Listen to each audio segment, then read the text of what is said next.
பிரச்சனைகளை பார்த்து ஓடுபவன் தலைவன் அல்ல. பிரச்சனை வந்தவுடன் பின்னங்கால் பிறடில் இழைக்க திருச்சி விமானத்தை பிடித்து ஓடுபவன் தலைவன் அல்ல. பிரச்சனைக்கு களத்திற்கு சென்று 3 மணி வரைக்கும் 2 நாட்கள் களத்திலே முகாமிட்டு அந்த பிரச்சனையை சரிவன் தலைவன் என்பது இன்றைக்கு நிரூபிக்கப்பட்டிருக்கிறது.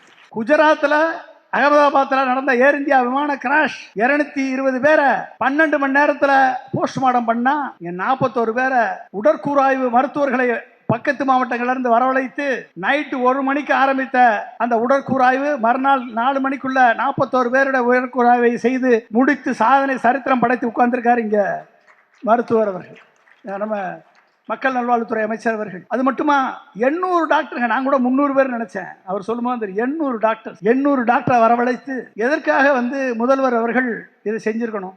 என்ன சொல்றான் அங்க என்ன சிபிஐ குற்றச்சாட்டு என்ன, காவல்துறை சரியில்லை, அவங்க மேல நம்பிக்கை இல்ல, தமிழ்நாடு முதல்வர் சரியா செயல்படல அப்படின்லாம் அவன் சொல்லிட்டு இருக்கான். இவர் ஒழுங்கா பேசாம செவனேன்னு தூங்கி இருக்கணும், தூங்கி பேசாம இருந்திருக்கணும்.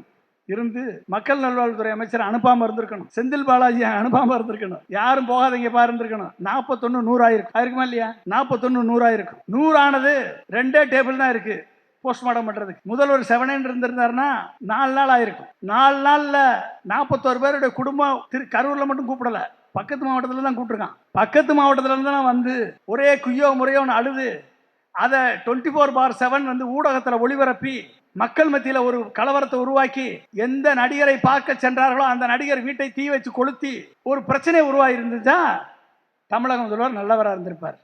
அப்பையும் சொல்லுவான், சட்டம் ஒழுங்கு பெற்று போச்சு, முதல்வர் ஏன் போகல, ஏன் மக்கள் நல்வாழ்வுத்துறை அமைச்சர் அங்கே போகல, ஏன் டாக்டரை கூப்பிடல, ஏன் டேபிள் போடல, ஏன் போஸ்ட்மார்ட்டம் நடக்கல, இத்தனை குற்றச்சாட்டு வருமா இல்லையா?